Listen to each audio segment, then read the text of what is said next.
If you like chronograph divers, you're going to like this one. Yeah, so, I mean, if you like chronograph divers, you already know that they're typically on the larger side of things. That's the case here as well. But, you know, this isn't for the faint of heart here, guys. This is a big boy watch.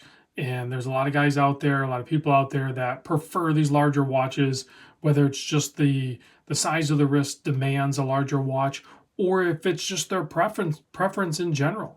So regardless of whatever the reasoning is, this thing's a killer option here. Big thanks to John and the whole crew at Exquisite Timepieces, Naples, Florida. Link in the description with as well as direct information for contacting John and let him know I sent you. So what we have here is the Omega Seamaster 300 chronograph. And it is also a two-tone variant with the 18 karat gold, Sedna gold that is, from Omega on bracelet too, because you can get these with bracelet, without bracelet. There's a bunch of different variations. You can get the blue dial one, you can get the black dial one. Bunch of great options for this guy. So let's zoom in, talk about the size and the incredible movement that's in here as well. So clearly you can see it's got the ceramic wave cut dial there, and then all the Sedna gold, and it's also got some heft too. I'll put the weight in the description. I didn't weigh it though. It is a 44 millimeter wide watch. The lug to lug is a 52.5 millimeter, really spreading out that weight and size, overall size and thickness of the watch onto the wrist. That's important to have that 44 by 52 balances out the entirety of the watch. It is a thick guy, as 17.2 millimeter. Now that's including the double dome sapphire crystal with AR coating top and bottom.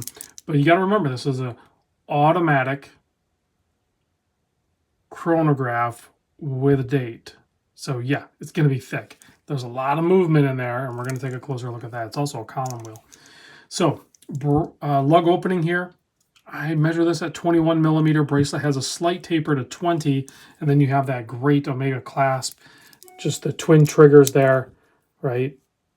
Open that guy up. You have a dive extension and an on-the-fly quick adjust. So, and then you have, of course, screw pins. Two-tone, also done into the bracelet. A little hint of that Sedna gold there. The crown, the bezel, the liquid filling in the ceramic bezel insert, this crown, as well as the screw-down pusher crowns. I believe those are screw-down. Are they not? Maybe they're not. I don't think those move. I can't move them. Let's start the chronograph. Very nice tactile feel. Of course, it is a column wheel chronograph. You also have a 120-click bezel. Very clean, smooth. And the gold on the bezel, to match kind of the dive watch theme, is actually done in a brushed finish, as well as the entirety of the case side. The real polishing is done on the profile here, highlighting the lyre lugs. And then, of course, you do have some shiny bits of gold here as well. The movement. The Omega Master Coaxial Meta Certified 9900. This is derived from the 9300 that was introduced, I believe, with the Planet Ocean chronograph quite a few years ago. They've evolved that movement into this guy here. And again, I talked about it with the Aquaterra. Omega Movements uses a lot of jewels. That's for efficiency. Maybe a little bit of a flex too. I don't know. There's a ton of jewels in this one. 54 jewels in this thing. You can see the column wheel off to the right there. Right next to that is the escapement. 15,000 Gauss anti-magnetic. 300 meter water resist. Twin barrel.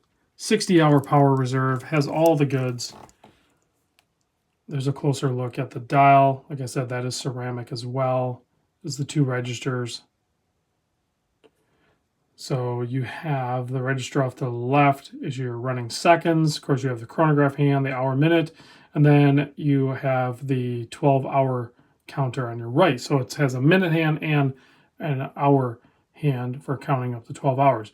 If you wanted to track a second time zone, you could do so. You just start the chronograph and you have to start it at whatever time zone's midnight time.